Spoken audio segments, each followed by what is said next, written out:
फोंड्या पोटवेंचणुकेत राजकीय घडामोडींक वेग आयला। आम आदमी पक्षाचे उमेदवार गितेश नायकाच्या उमेदवारीचेर आक्षेप घेतला। आम आदमी पक्षाचे उमेदवार गितेश नायकाच्या उमेदवारी आड हरकत दाखल केली। ही हरकत काँग्रेसीचे आमदार कार्लोस फेरेरान दाखल केली।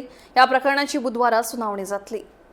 फोंड्या आसा ज्या जाग्यार आज कालूच आम आदमी पक्षान जो उमेदवार गितेश नायक यांनी फॉर्म भरलेले आसा आनी आज तेजेर हांगा ऑब्जेक्शन पडला।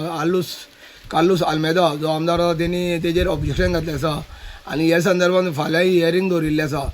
अशें आयकूं येता की कर्नाटक राज्यान खंय तरी फसवणुकीचो असो आरोप कितें तरी आसलेलो आनी कसली केस जाल्लेली, ती केस तेणी कार्लोस आल्मेदान मुखार हाडल्या अशें कळटा। ह्या संदर्भात आम आदमी पक्ष जे आसा आपल्या उमेदवाराचेर दाखल केला, ताका लागून सद्या चिंतेंत आसा आनी फाल्यां हियरिंगाक कितें जातलें तेजेर सद्याक फाल्यांचो जो आम आदमी पक्षाचो उमेदवार आसा ताचो निकाल फाल्यां कळटलो।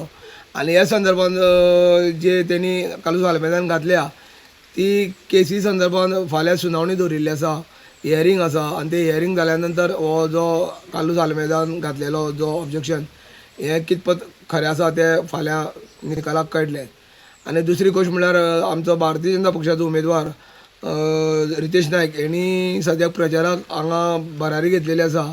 तसोच आमचो डॉक्टर केतन भाटीकार काँग्रेसचो उमेदवार हेणी घरोघरी प्रचार सद्या चालू केल्लो आसा। आतां सद्या प्रचाराक नीट चालू आसा, पूण हे सद्याक वळण लागलेलें आसा की आम आदमी पक्षाचे जे घातलेलें ऑब्जेक्शन तेजेर सगळे लोकांचें लक्ष लागलेलें आसा।